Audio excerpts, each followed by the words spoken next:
உலக முத்தமிழ் முருகன் மாநாடுக்கு கால்கோள் விழா அமைச்சர் சேகர்பாபு உள்ளிட்ட பலரும் கலந்து கொண்டனர். பழனியில் ஆகஸ்ட் 24 மற்றும் 25 ஆகிய 2 நாட்கள் இந்து சமய அறநிலைத்துறை சார்பில் அனைத்து உலக முத்தமிழ் முருகன் மாநாடு நடைபெற உள்ளது. இதனை முன்னிட்டு மாநாடு நடைபெறவுள்ள பழனி ஆண்டவர் ஆண்கள் கலை கல்லூரியில் கால்கோள் விழா இன்று நடைபெற்றது. இந்து சமய அறநிலைத்துறை அமைச்சர் சேகர்பாபு, சட்டமன்ற உறுப்பினர் IP செந்தில்குமார், ஆதீனங்கள், இந்து சமய அறநிலைத்துறை அதிகாரிகள் உள்ளிட்ட பலரும் கலந்து கொண்டனர். முன்னதாக சிறப்பு பூஜைகள் செய்யப்பட்டு முகூர்த்த கால் நடப்பட்டது. மாநாட்டு பந்தல் அமைக்கும் பணியை அமைச்சர் சேகர்பாபு துவக்கி வைத்தார். முருகப்பெருமானின் பெருமைகளை உலகம் முழுவதும் பறைசாற்றுவதற்காக நடைபெறும் மாநாட்டில் 1,00,000 பேர் வரை கலந்து கொள்வார்கள் என எதிர்பார்க்கப்படுகிறது. இதற்காக 11 செயல்பாட்டு குழுக்கள் அமைக்கப்பட்டு வரும் பக்தர்களுக்கு தேவையான உணவு, குடிநீர், தங்குமிடம், வாகன நிறுத்துமிடம், கழிப்பறை, மருத்துவம் உள்ளிட்ட வசதிகள் செய்து தரப்பட உள்ளது. வெளிநாடு மற்றும் பிற மாநிலங்களிலிருந்து முக்கிய பிரமுகர்கள், தலைவர்கள், ஆதீனங்கள் வர இருப்பதால் பாதுகாப்பு ஏற்பாடுகள் தீவிரப்படுத்த அறிவுறுத்தப்பட்டுள்ளது. 4.5 ஏக்கர் பரப்பளவில் நடைபெறவுள்ள மாநாடு பணிகளை ஆகஸ்ட் 15ஆம் தேதிக்குள் முடிக்க உத்தரவிடப்பட்டுள்ளது. ஒரே நேரத்தில் 50,000த்திற்கும் மேற்பட்ட முருக பக்தர்கள் அமர்ந்து அந்த நிகழ்வுகளை கண்டுகளிக்க ஏற்பாடு செய்யப்பட்டுகிறது. அறுபடை வீடுகளை 3D வடிவில் வடிவமைத்து அருகில் முருகனை பார்ப்பது போல் ஏற்பாடு செய்யப்பட உள்ளது. முருகப்பெருமானின் வரலாற்றை பறைசாற்றும் வகையில் கண்காட்சி ஏற்பாடு செய்யப்பட உள்ளது.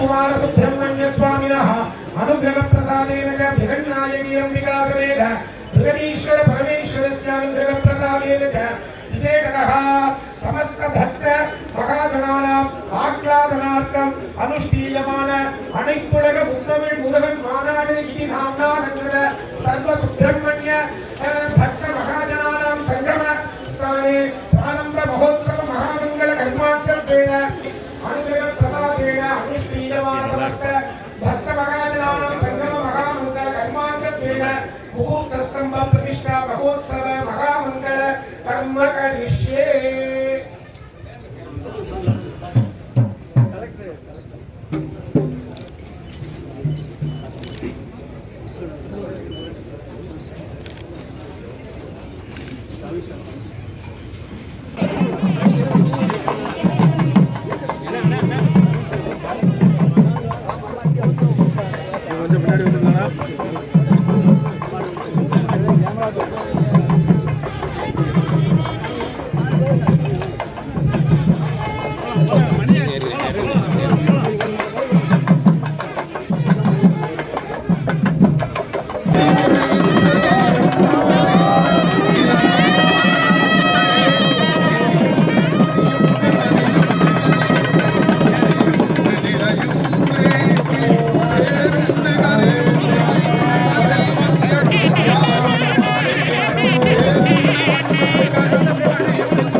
बात